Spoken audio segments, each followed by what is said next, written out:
اعوذ باللہ من الشیطان الرجیم بسم اللہ الرحمن الرحیم۔ ناظرین و سامعین، ایک نئی ویڈیو کے ساتھ آپ کی خدمت میں حاضر ہیں۔ آج کی اس خاص ویڈیو میں رزق میں خیر و برکت کے لیے، کاروبار میں ترقی کے لیے، کاروبار میں خیر و برکت کے لیے بہت ہی خاص اور مجرب عمل آپ کے ساتھ شیئر کروں گی۔ اگر آپ نیا کاروبار شروع کرنا چاہتے ہیں تو نیا کاروبار شروع کرنے سے پہلے صرف یہ ایک اسم پڑھ لیں۔ اس ایک اسم کی برکت سے انشاءاللہ عز و جل کاروبار اونچائی تک جائے گا، کاروبار میں خوب خیر و برکت آئے گی اور رزق میں بھی برکت آئے گی۔ ویڈیو میں مزید آگے بڑھنے سے پہلے آپ سب سے ایک چھوٹی سی گزارش ہے کہ اگر ابھی تک آپ نے ہمارے چینل کو سبسکرائب نہیں کیا اور چینل پر نئے ہیں تو چینل کو سبسکرائب کر لیں اور ساتھ لگے بیل کی آئیکن کو بھی پریس کریں تاکہ ہر نئی آنے والی ویڈیو سب سے پہلے آپ تک پہنچ سکے۔ ناظرین، اگر آپ کسی خواب کی تعبیر جاننا چاہتے ہیں، کوئی عمل، کوئی ورد، کوئی وظیفہ پوچھنا چاہتے ہیں یا پھر اپنے بچوں کو قرآن کریم کی تعلیم دلوانا چاہتے ہیں تو ویڈیو کے نیچے کمنٹس کریں۔ اگر کاروبار نہ چلتا ہو، دکان نہ چلتی ہو، دکان پر گاہک نہ آتے ہوں، دکان کے خراجات پورے نہ ہوتے ہوں تو دکان میں نفع اور برکت کے لیے یہ بہت ہی خاص اور مجرب عمل ہے۔ یہ اسم اعظم کا خاص عمل ہے۔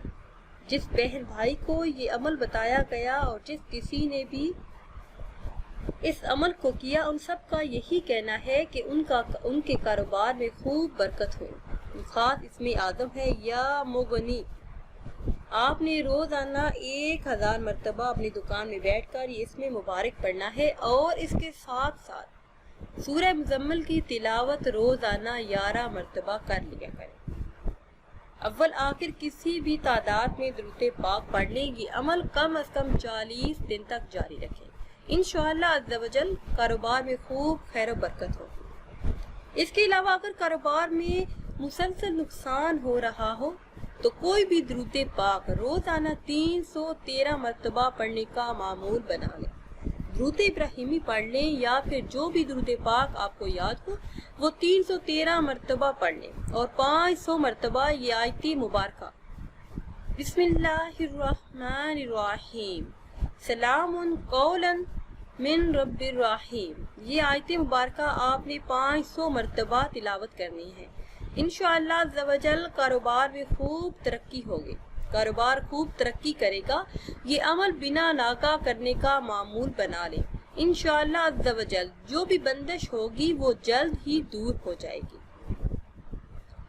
اس عمل میں ایک بات کا خاص خیال رکھیں کہ یہ عمل جس وقت آپ شروع کریں دوسرے دن بھی وہی وقت ہونا چاہیے۔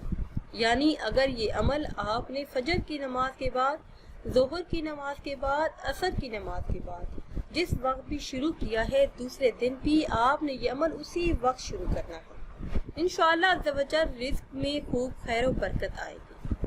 ناظرین، اگر ویڈیو آپ کو اچھی لگے تو اسے لائک کریں اور شیئر کریں اور نئی ویڈیو کے لیے ہمارے چینل کو سبسکرائب کریں۔